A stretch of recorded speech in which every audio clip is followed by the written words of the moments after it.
الحمدللہ والسلام علی رسول اللہ اما بعد۔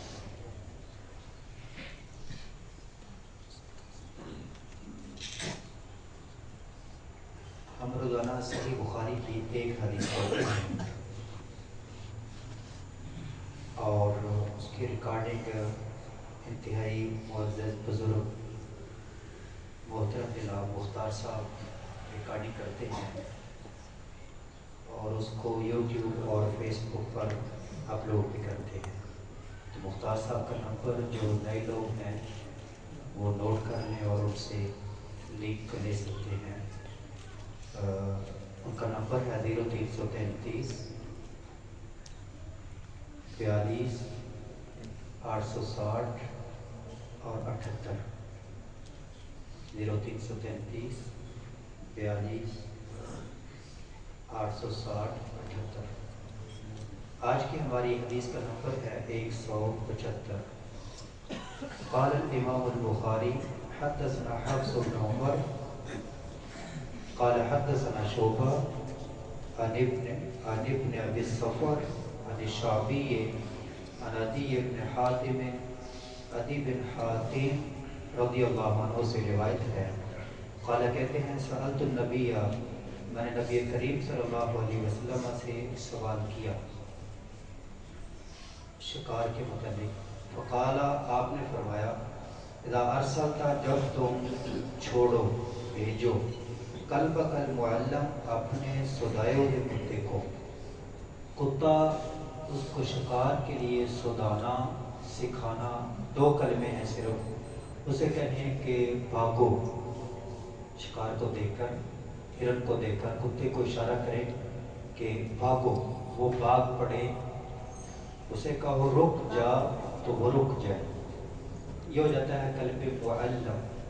علم یعلم، تعلیم سے اس سے مفعول کا لفظ ہے، سکھایا ہوا، صدایا ہوا۔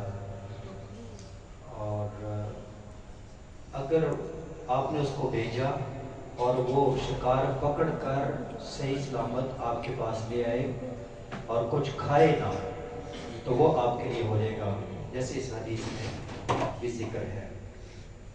اور اگر وہ پکڑتے ہوئے فقاتل، قتل کر دے، جانور مر گیا اور وہ مرے ہوئے جانور کو پھر آپ کے پاس لے آتا ہے، فقل، آپ اس کو کھا سکتے ہیں، لیکن اس میں شرط ہے کہ آپ نے چھوڑتے وقت بسم اللہ پڑھی ہو۔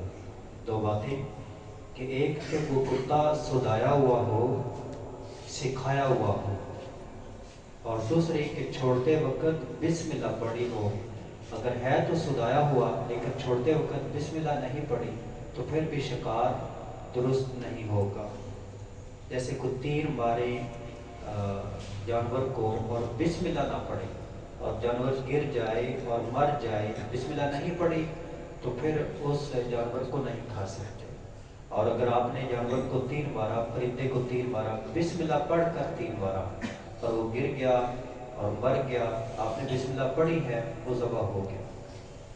اور اگر گرا اور زندہ ہو تو آپ اس کے اوپر چھری پھیرنا چاہیں تو پھیر سکتے ہیں تاکہ اس کی جان جلدی سے نکل جائے۔ وَإِذَا أَكَلَ، اگر وہ جانور کتا جو ہے اس جانور سے، اس ہرن سے خود کچھ کھا لے، فَلَا تَأْكُلْ، پھر تم نہ کھاؤ، فَإِنَّمَا أَمْسَكَهُ عَلَى نَفْسِهِ، کیونکہ اس نے اس کو پکڑا ہے اپنے لیے۔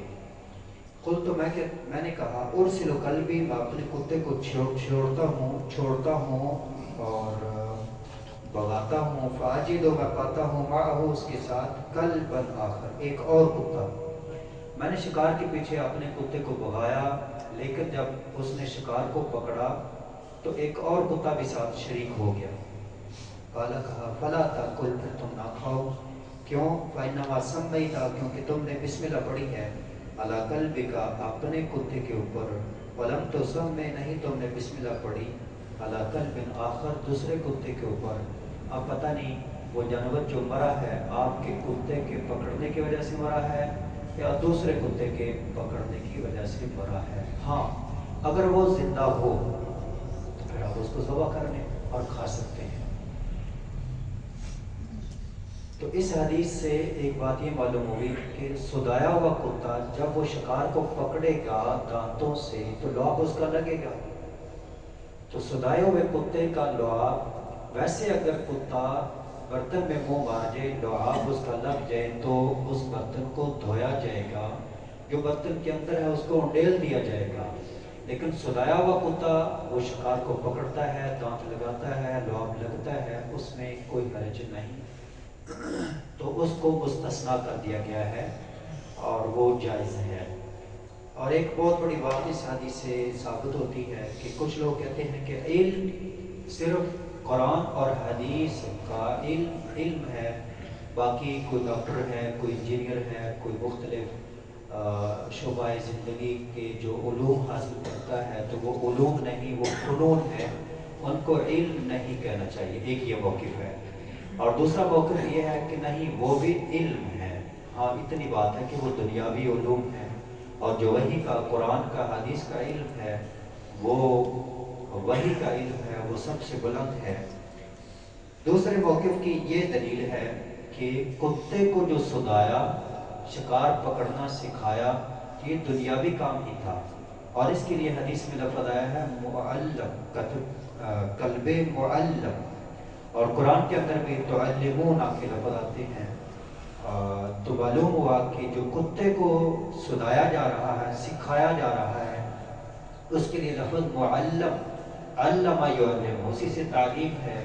تو اس کے لیے قرآن کے اندر بھی یہ لفظ آیا اور حدیث میں بھی آیا. تو جب قرآن کے اندر اللہ عز و جل نے اس کے لیے علم کا لفظ استعمال کیا، نبی کریم صلی اللہ علیہ وسلم نے بھی علم کا لفظ استعمال کیا، تو اس کو علم سے خارج کرنا، نکالنا، یہ درست موقف معلوم نہیں ہوتا. ہاں اتنی بات ہے کہ ساری دنیا کے علوم ایک طرف اور وحی کا علم سب سے بلند تر ہے، اس کا کوئی مقابلہ نہیں کر سکتا. اللہ کریم سے دعا ہے کہ اللہ کریم ہمیں قرآن حدیث کو صحیح معنی میں پڑھنے سمجھنے اور اس پر عمل کرنے کی توفیق عطا فرمائے.